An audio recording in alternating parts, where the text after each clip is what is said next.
Wow, I am so excited to be here and honored to have the opportunity to share a few thoughts with you. I have to say, as I look out amongst all of you, there are many people in this room today who have helped me become the leader I am. And that is a beautiful, beautiful thing.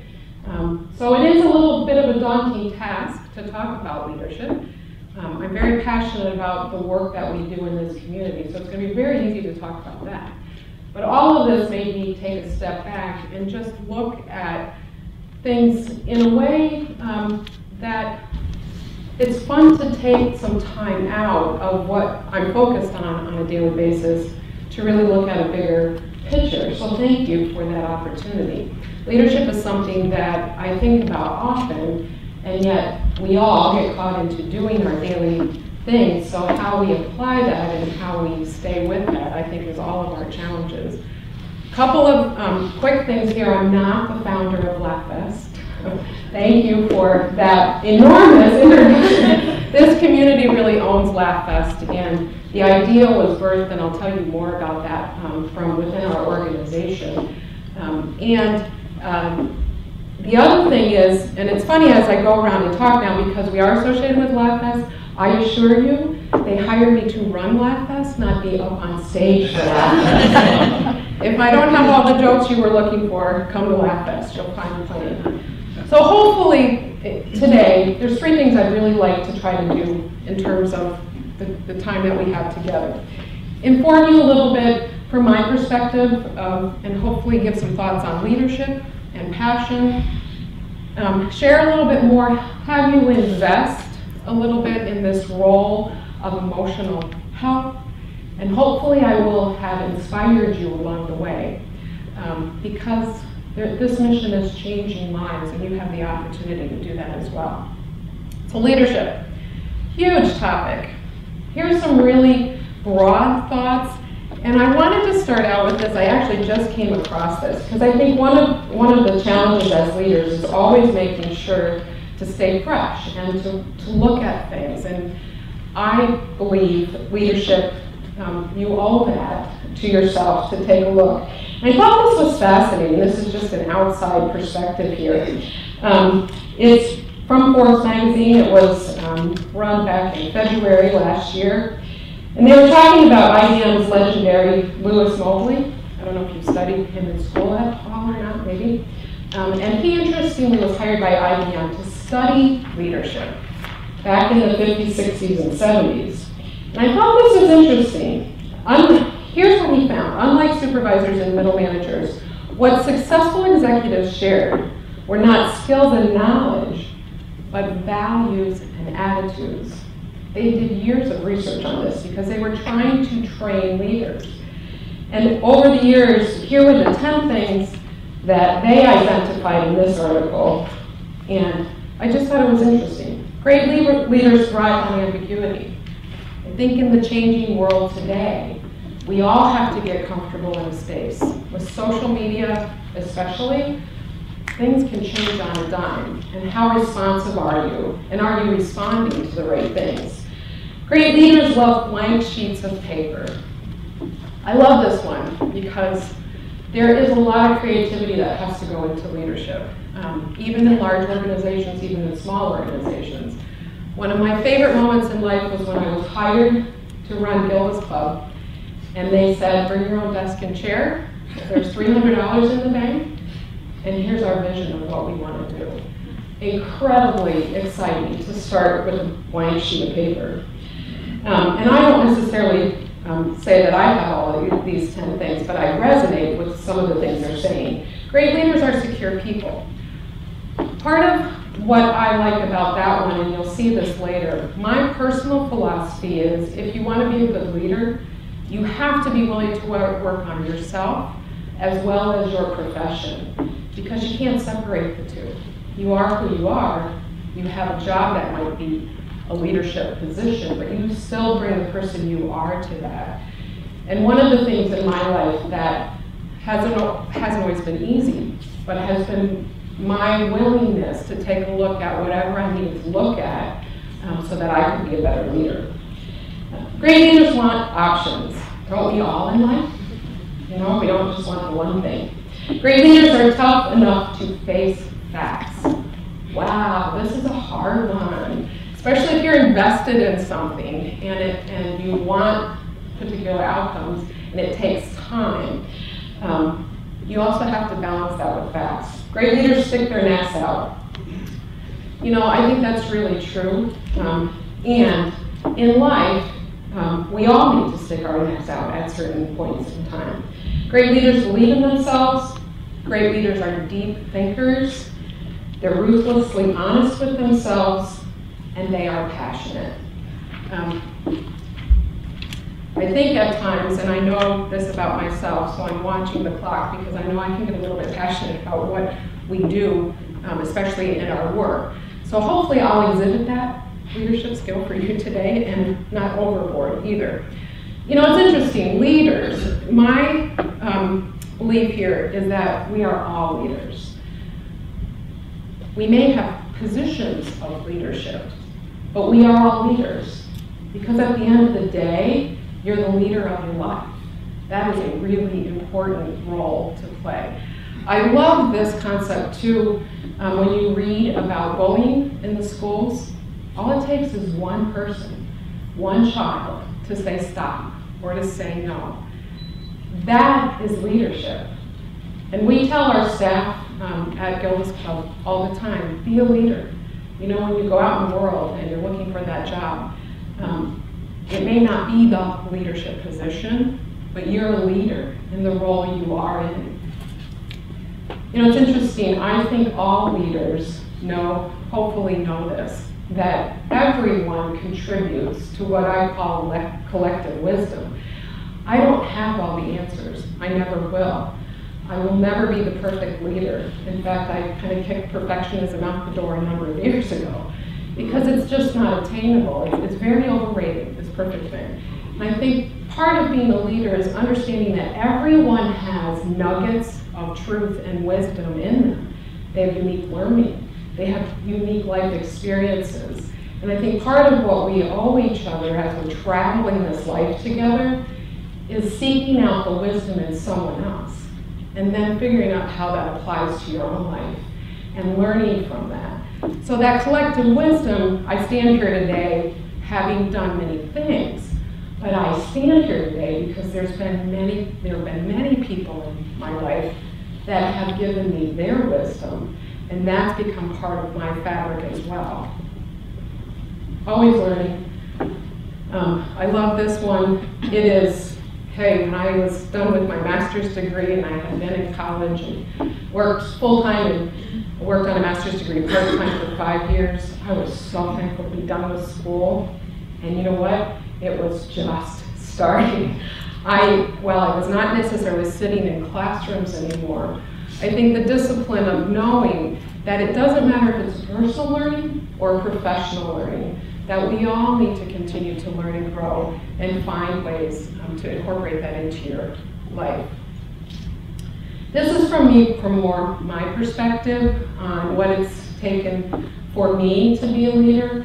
And I think visionary is one of those things. When I look at other leaders that I admire, it's their passion, it's their vision, it's what they get behind. And for me, this didn't come overnight.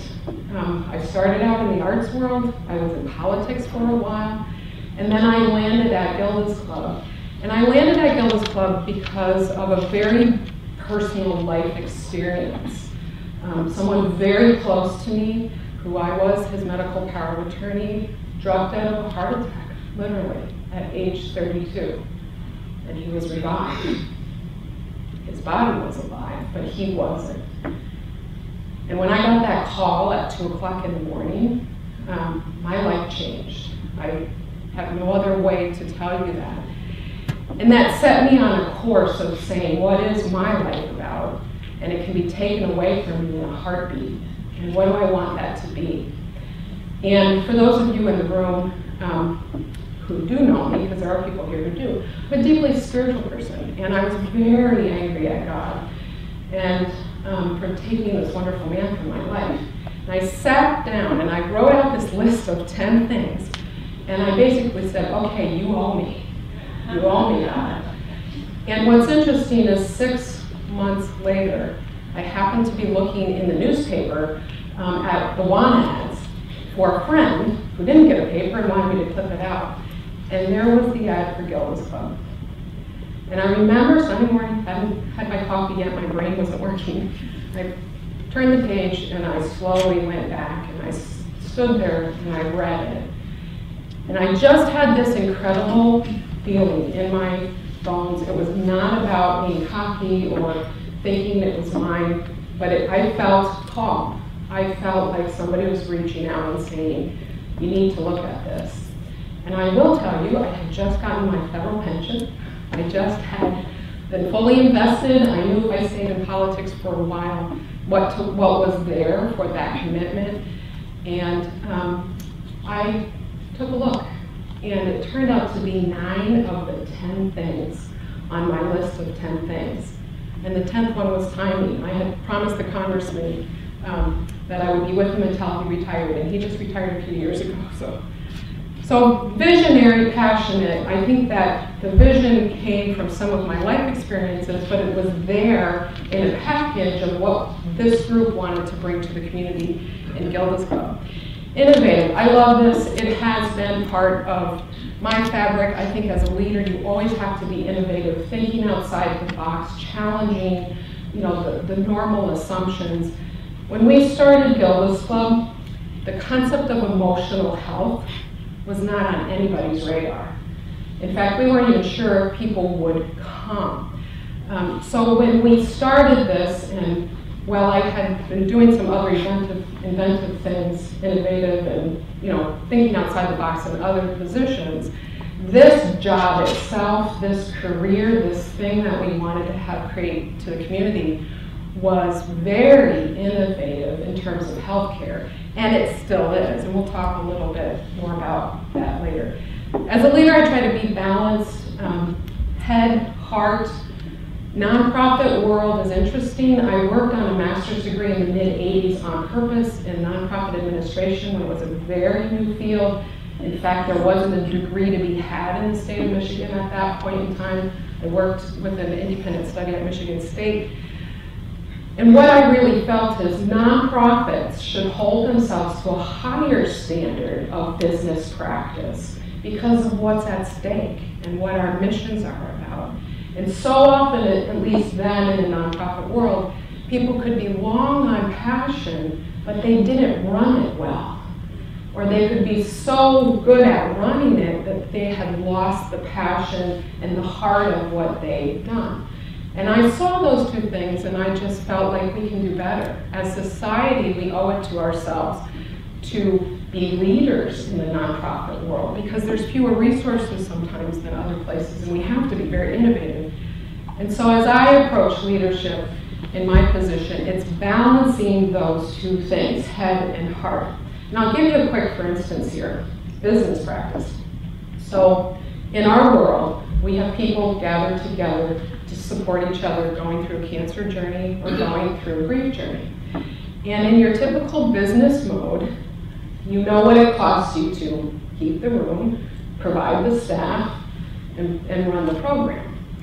So then you start to look at, well, how many people are coming? And some people would say, well, if there's only 2 or 3 people coming, you wouldn't do that group. And from a pure business standpoint, you wouldn't because it's not cost effective. And yet when you look from a mission standpoint, sometimes the emotional connection that needed to happen could only happen when there were 2 people in the group and not when there were 10 or 15. And so it's balancing those 2 aspects. For me, that's really important. Shared leadership, this goes back to the concept of everybody's a leader, especially on a nonprofit team. If you end up in that world, usually you are under-resourced, your staffs are small, there's always more work to do than anybody can handle. And so how you lead, I think, and for me, it's about sharing that responsibility with others, because ultimately, not only is the staff, but really anybody invested in the nonprofit is truly who is helping create the outcomes. And in a lot of ways you're using donors' money. So you have to hold yourselves to meet a higher standard. I try to set very clear expectations as a leader. I know for me in other positions, if I wasn't clear on what I was supposed to do or how I was supposed to do it, it would become difficult. So trying to be very clear. Love it or leave it. It doesn't matter what position you're in or where you are in life. I think it's really important to love what you do. I was sharing a story earlier with two of the colleagues here in the room. When I was at this point in my life where I was interviewing for a position with Gilda's Club, very unexpectedly, a business person approached me for a very interesting position that would have paid me twice the salary, car, bonuses, all kinds of things. You know, and that's where I believe God has a sense of humor. So here I am looking at these two opportunities, knowing one is a complete startup where I have to bring my own desk and chair and probably my own pens and pencils, and there's no money there, and oh my goodness, what are we going to do? And this, you know, incredible opportunity. And I did come back to, I knew I could do the job, and at the end of the day, I knew I wouldn't love it. And I was very, I knew I would love Gilda's Club. This is probably the last thing that I just want to share about leadership. I think this is really important, is how do we create emotionally healthy workplaces? You're going to all be out in the workplace. I believe, especially the students in this room, your generation is finally going to get some of this stuff right. One of the things that we learned early on at Gilda's Club is you don't check yourself at the door. In the typical business world, there has to be a balance, and yet we bring our full selves to the table. And so we've been experimenting with how can we create an emotionally healthy workplace. And here's why. Our mission is about emotional health. The environment we're trying to create is a place where people can become emotionally present with what's going on in their lives. So if we support the staff on the same journey, ultimately, they will be able to deliver mission if we can create it amongst the team. I'll give you, for instance, and we talk about this a lot, the intangible things. You walk into a business, there's an energy, there's a feel. You know if you're welcomed or not. You know if you feel like you're being processed or you're being talked to, or if you're being engaged. And so we spend a lot of time really focusing on how do we treat each other, how do we treat people who come in the door every day, and how do we allow ourselves to bring our whole selves to the table. So that if I just had a fit with the copier and it's not made what I need, you know, and you're trying to get out and get to a meeting. There's an energy there, and we have to be careful of that. And what we do with people in the program and what we do with the staff is really simple. We say, give us your real. Give us your real, and then flip it up. So the real is, I'm really mad at the copy machine, and I better say it to somebody. I gotta get this frustration out here in the moment so that I can breathe deeper and move on. It is what our mission also does. When people are going through huge emotional impacts in life, it resonates in your body, whether you know it or not. The biggest thing said at Gilda's Club is I had no idea how I was feeling until I slowed down and sat here and started to listen and talk with other people. So part of creating an emotionally healthy workplace is being willing to slow down in the moment, figure out where somebody's at, share it, bear witness to it, and then be able to move in a better place. I won't be able to go into all of this, and I won't say we're perfect at this, but I think the fact that we focus on how to be emotionally healthy as well as professionals is a really important challenge for the business going forward. Because let me just give you a statistic. Everybody in life is going to be impacted by cancer. That is death, taxes, you can add cancer to that now. That cancer experience is going to walk into the workplace virtually every day. Whether somebody's been diagnosed, whether somebody's supporting someone or a loved one across the country or a friend, that emotional energy comes into work. It can cause people not to be very present either. And so how do we start to support people without trying to be something we're not? There was a study done recently by Massachusetts Mutual on caregiving employees. Okay, so if somebody was giving care for somebody in their life, whether it was Alzheimer's or some other type of disease, and what they found is presenteeism at work, meaning I can do my job, was hugely reduced by more than 50%, and healthcare costs went up at least 20 to 30%, I'm sorry, 30 to 40%. So there was a huge impact on caregiving employees, and yet sometimes managers didn't even know that somebody was dealing with this at home.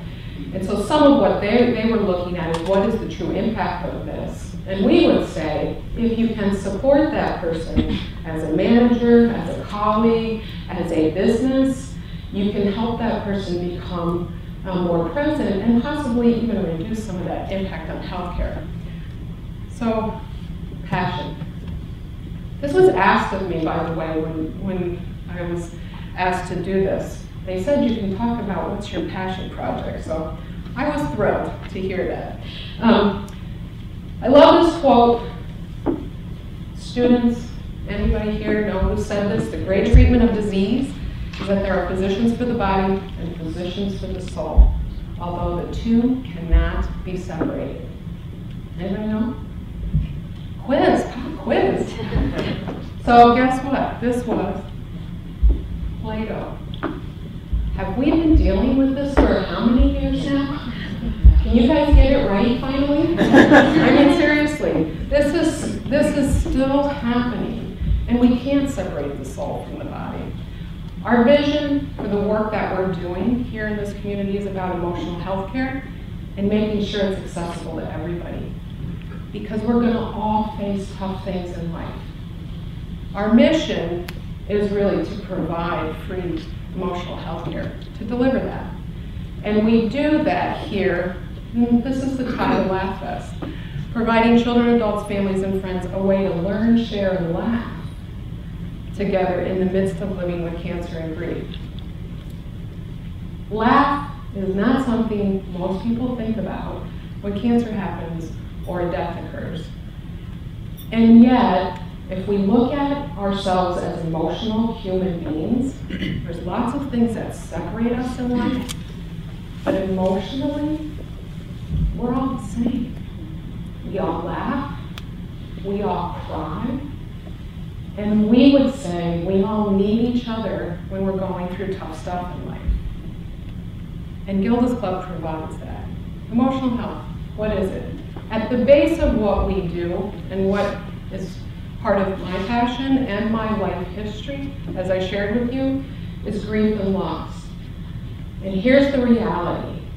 All of us face grief and loss on a regular basis. It can be as simple as a roommate moving out, or officially. It can be as big as a pet that you love dying, and that has a huge emotional impact. We're not taught as kids or as society how to be emotionally healthy and emotionally present with emotions. In fact, society loves to say, pull up your bootstraps, move on, get going. What do you mean you're still crying? It's been 2 weeks. You know, I mean, seriously? We are emotional beings. And teaching ourselves how to deal with grief and loss is part of life's lesson. I love this one because it's true. Oh, it's not working. Oh my goodness. I thought I saw something. I'm sorry, somebody should have said something. There you go. Okay, you get the joke. Now you can laugh. Okay. You can live a perfectly normal life if you accept the fact that your life will never be perfectly normal. Simple, silly, very, very true. I'm so glad this is back. Okay, so here's what we're talking about when we talk about emotional health care. We look at healthcare as an integrated system We have medical health care, very important. We have excellent medical health care in this community. Mental health care, very important role that it plays in overall health. When we talk about emotional health care, we are not talking about mental health. In fact, we believe to create an integrated healthcare system, we need to marry these three things. And there's times in the bridges there's times where we need to cross-refer. This is the reality. When cancer happens, when grief happens, when something tough happens in life, diagnosis of disease, a disability, there is an emotional impact, whether you recognize it or not. And it is normal, let me repeat, it is normal to be sad, anxious, depressed, disrupted, have trouble in relationships. That's normal. And we don't want to pathologize that. It's normal. There are times that in dealing with those big things in life, you may need additional mental health care treatment, and there is legitimate mental health disease. But emotional health care is navigating that stuff in life that's going to always happen. I love this brain research. This is fairly new in the last year and a half. A lot of science has been going on here. So physical pain. When our bodies process physical pain, what they're doing is researching how the brain lights up and where it lights up, down to some very fine, small places. I'm not the scientist, so I'm speaking from layperson's terms here. What's interesting is they are now also measuring emotional pain. And fascinatingly, the brain lights up in exactly the same places. So physiologically, your body knows no difference between a broken arm and a broken heart. We treat the broken arm. We say, get over the broken heart. And yet our bodies are feeling the pain the same. And that's for us why emotional health care, we need to recognize it.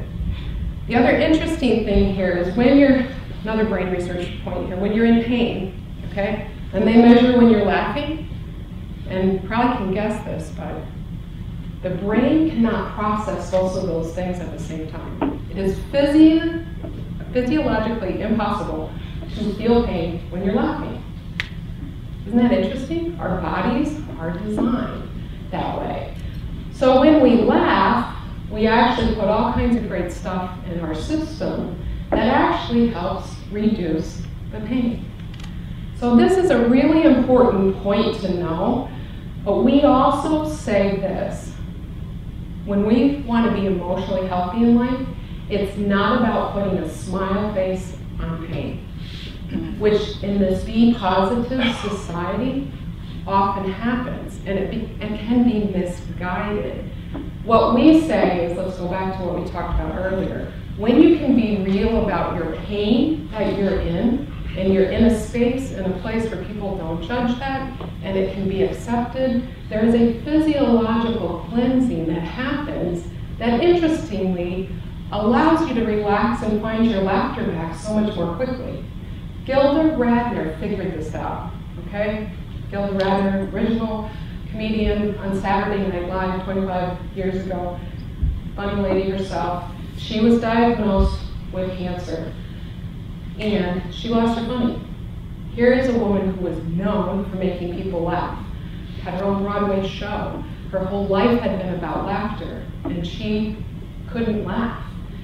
And what she went through, this journey of finding other people that were going through it, starting to learn from them and their wisdom, and starting to share and talk about her own journey, is when she found her laughter back.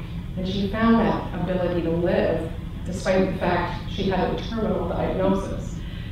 And she said, it was her whole gift that I gotta give people permission to laugh. Even when you're going through the toughest times in life, it's really important to laugh. And brain research would show that you're right. So key concepts here, I'm gonna just go through these quick. Tough stuff, it has an emotional impact, whether it's recognized or not. Everybody's impacted, but not in the same way. We see this in families in the work that we do. You know this in your own life. something big happens. You can be at a very different place than your spouse or your significant other or your sister, your brother, your cousin, your friends. And we have to honor that people can be in lots of different places at lots of different times, and that's okay. We do believe in individuals being experts, and that if we take the time to be present and learn from ourselves, the answers are in us, and we find that when we share with other people. We do love it when people come to Gilda's Club and say that. I had no idea how I was feeling until I sat down or I heard someone else. Expressing all emotions, we gotta, along the way, just allow time to have fun. Kids do this naturally, by the way. Just watch a kid. They laugh, they cry, they have fun. And I think what we're trying to do is really help people understand how to live in a more emotionally healthy way. I love this quote because it is the heart of what we do. Shared joy is double joy. Don't you know that when you're excited about something? You guys are graduating, some of you here, so yeah, isn't it? Like, whoo, when somebody's excited with you, it feels even better. Shared sorrow is half sorrow. So when you're sharing your pain with somebody, it actually lightens the load. And yet that's so counterintuitive to people. We hear all the time, I'm afraid to come to Gilda's Club because what if I cry? Or what if I say something? And we would say, it'll be hacked because people there will get it. And that is an interesting place in terms of our own emotional health as we're traveling life and dealing with grief and loss.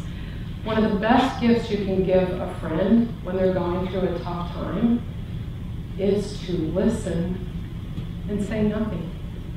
Give them the space to be real. You have just half their pain. It's a beautiful gift, and it's something that we see all the time at Gilda's Club, Swedish proverb. Just a couple quick facts about Gilda's Club. My own personal journey with this, we didn't set out to necessarily do this, but we were talking one day before we opened our doors, and there were just 5 of us at the time. The building had been built, $3 million had been raised, we had 15,000 square feet if you've ever been in our Northwest clubhouse. There was a moment of fear. What if nobody comes? You know, which is very real. You can do all the right things, and then what if nobody comes? What's interesting is within 6 weeks of opening our doors, we had exceeded our 5-year projections in terms of numbers. And we have been the busiest club in the network of 52 clubs ever since we opened in 2001. So I will say as a leader, I think I'm still recovering from that because we were out of money in a heartbeat. We had to go back and ask for more money. We knew we had hit a very strong, important need in the community that was not being met. And we literally went overnight from being about a $500,000 operation to about $1 million operation. Today, with LaughFest, we're about a $5 million operation. So thinking on our feet and being innovative and doing things was really important. And we're proud of the fact that here in West Michigan, this community has gifted itself this incredible thing. We can be innovative, we can have a great program. If you don't have a community that's behind it and supports it on the donor level, on the business level, on the volunteer level, it won't work. And that's the beauty about being in this community. We do have 2 places now. Lowell has come forward and helped us. We are in lots of inner city community centers, and we're in about a dozen schools. We love the work we do with students because we're teaching them emotional health. And I'm going to give you a quick example here, and it's a true one, and it's one that's been given permission to share. Matt was an 8-year-old boy who came to our program a number of years ago. His 7-year-old brother had died of cancer. Hard. He was having challenges. He had a great home, great parents, great school, great church, great counselors, and nobody was reaching Matt, and they came to us somewhat out of desperation because we were kind of that last place to go. Matt sat in the groups, It's very important. The work that we do with children is different than what we do with adults. We do use licensed professionals in our program. It's not peer-to-peer. It's not counseling and therapy, but it's not peer-to-peer. We're somewhere in the middle. 8 weeks, Matt said nothing. The following week, when it was his turn, he opened up and he said, I killed my brother, and if my parents knew, they wouldn't love me anymore. And here's the backstory. As he started to talk, he had been wrestling with his brother. Brother hit his head, got a bruise, didn't heal, went to the doctor, had leukemia. He was a 3-time bone marrow donor for his brother. And it didn't work, and his brother died. And Matt made the conclusion that he killed his brother. He wasn't good enough. And if anybody knew, they wouldn't love him, and he would be disowned. It's a huge burden for an 8-year-old. And yet in our group, he was able to talk about it and share about it. And we have him on a videotape saying, when you get it all out, you feel really good when you're done, right? Our bodies want to do that. It doesn't want to hold on to that pain. So Matt is doing well today. He is 17. He's amazing. He's adjusted to the death of his brother in an amazing way. His family talks to us about how powerful that was for him and for them. In fact, his 2-year-old sister, who didn't even know her brother when he died, came to our program a little bit later. Because grief impacted her too, and grief impacts children very differently. So it's important, yes, it's life-changing. A clinical psychologist who heard me told that story once came up to me afterwards and he said, I'm going to add to your story. He said, it's a beautiful story, but what you need to know is, I'm here and I'm working with a 52-year-old who's lived a life of challenges, maybe has been in and out of jail, may have had drug problems or addiction problems, difficulty in marriage, difficulty parenting, and I have to work with them to peel back the layers of the onion all the way to 8 to find out that he thought he killed his brother. You are saving this child a lifetime of impact. And research today shows, and this is brain research, you can put this up, for a child that's impacted by trauma, like Matt was, their brain chemistry actually changes. And it will set that child up for a lifetime of issues. And it's not only the bad ones, it's also the cutting, the bulimia, the anorexia, the striving for perfection, the unrealism. And when you can actually normalize that trauma for a child, you can actually help reset their brain chemistry and give them a better life ahead. So the work we do with children is very, very important. Love the fact that Gilda back there said there needs to be places where people can get together and learn, share, and laugh. It's about who we are. I'm going to skip forward here a bit, and our program, very simply, no one lives at the club. We have activities. You come and learn, you can be in different groups to share, and we laugh a lot along the way.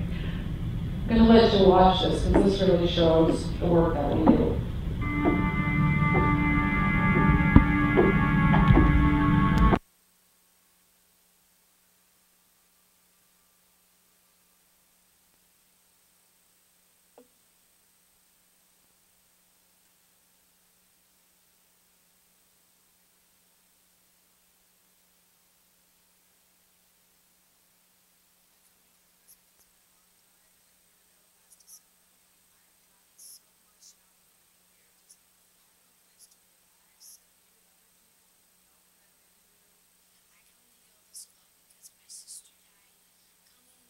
This club is fun because I like seeing other kids. We go outside, we play games. It's really fun too.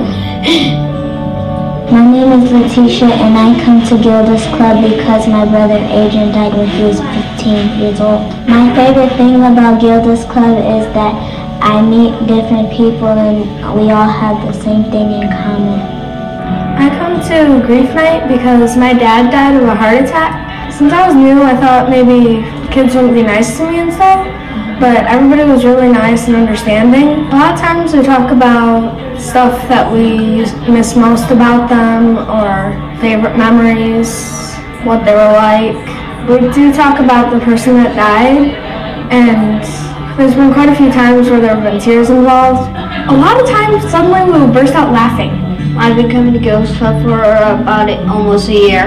My dad died. He died in a car crash. Like we make different stuff about how we feel. We sometimes draw stuff. Sometimes we say we're sad. But it does help.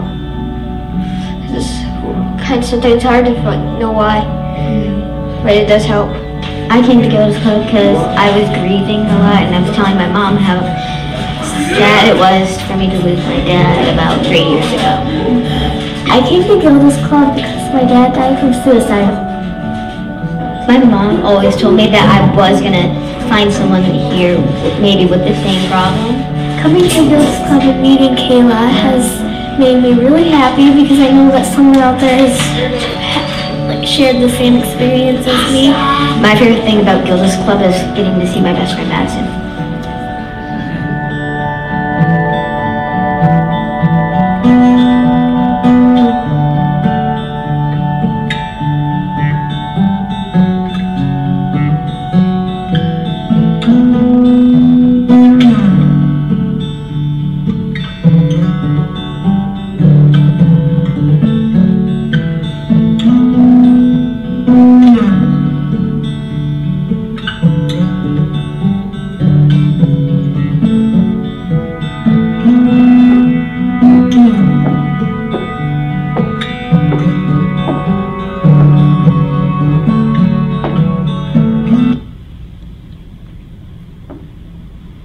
Powerful stuff, huh?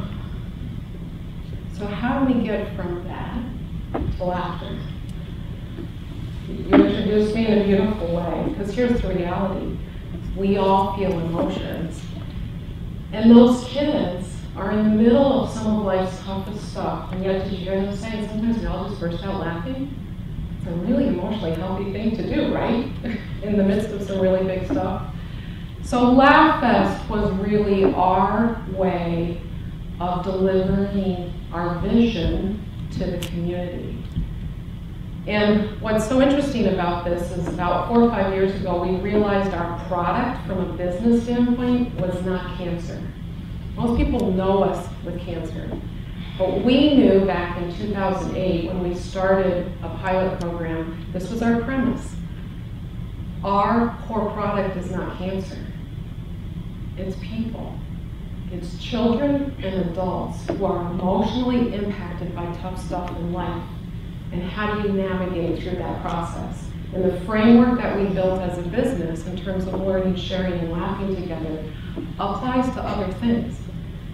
And we started with grieving children because we were already doing cancer grief, and there was a gap in this community for children grieving a death due to suicide, heart attack, murder, other things. In fact, statistic for you, anywhere between 55 and 95% of the kids in the Kent County juvenile detention have experienced a death in their lives. Do we as a society need to wake up to this stuff? We absolutely do, and you guys are going to help solve this. Because we have to pay attention. We pay for it in so many different ways when we don't. And so we said, well, 10th anniversary is coming up in 2011. What can we do to wake up the community? Well, let me tell you, holding a conference on emotional health, would you come? No, I don't think so. So we took a step back and said, what can we do to get people to understand at just a gut, visceral level what we're talking about? Gilda, comedy, okay? It's always been there. And we knew it. And we struggled with this because there were people wanting us to do more with comedy. And we even started out at, okay, 10th anniversary, let's do something really big with comedy. And this is, I'll tell you the exact moment LaughFest was born. and it's probably me, the troublemaker. Okay, we had a group of people for meeting for a year and a half at our 10th anniversary, no good ideas. And quite frankly, I thanked them and dismissed them. Not an easy thing to do. Great people, we got them involved in other things. We regrouped, we got a core together, came up with this concept of doing something around comedy, it's always been there, came up with the festival concept rather than just a one-time event, brought in some branding people, they made this beautiful brand of a red stool, because we have a red door with a mic and a cord, it was beautiful, great branding, it was fabulous. Everybody in the group wanted it, and I was struggling with it, and I didn't know why. And they're all looking at me saying, why don't you like this? It's perfect, the comedy festival, Gilda Radner, it helps us. And in a fit of frustration, quite frankly, and this is where I hadn't been able to put words to it before then, I said, because it's not about comedy. It's not about laughing away pain, it's about laughter and how healthy it is for you. And that's what we want to showcase to the community. And there was silence in the room, and I didn't even realize myself. And it was like, oh my gosh. 2 years up to that point, the minute we landed on LaughFest, it's about laughter, all forms of laughter, free, ticketed, we all laugh, how do we make sure everybody's at the festival? Literally in less than 3 months, we had the whole thing framed out, and we had a major donor at the table to help us kick it off. And you know, what does a journey take to get to that point? Many things. And it wasn't about me or any of us, but it was about the collective wisdom that got us to that point. And what's so fabulous is you'll see this ramping up. Year one, we said, let's get them to laugh, then we'll get them to listen. So year one was all about really coming out bold, coming out big, coming out with a smile. Year two, we started to bring in our message. Year three, we're doing it more and more. And our message is about the role of laughter in emotional health. And it provides us a platform to talk about something.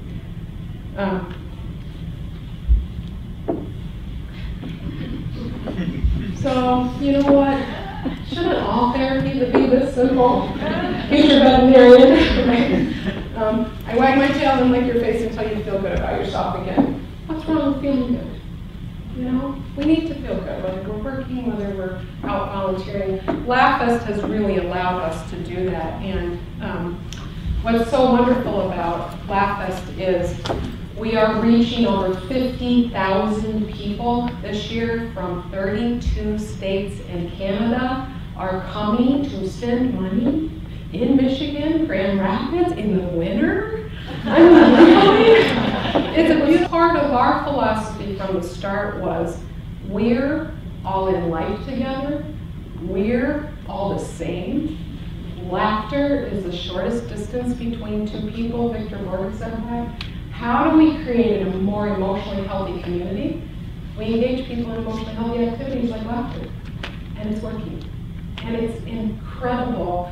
Our free showcases, if you've never been to them, we had people from over 22 states drive or fly to LaughFest for the opportunity to get up and showcase what makes them laugh, whether it's dance, literary, stand-up, sketch. We even had people in pets. I think you said you were reading something about people in pets, because pets make us smile and laugh.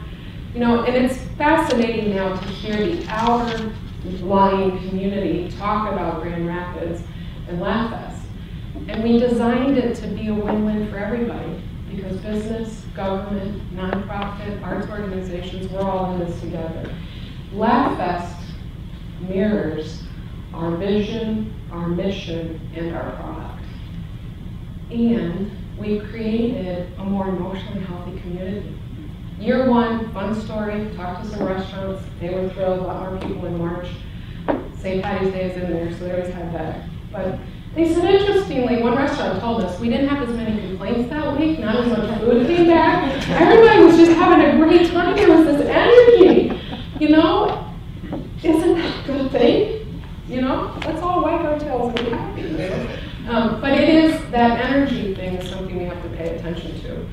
And I'm really convinced that our future doctors, our future leaders, our future healthcare practitioners, our future business leaders in all forms are going to start to understand when you support someone emotionally, you have a better life.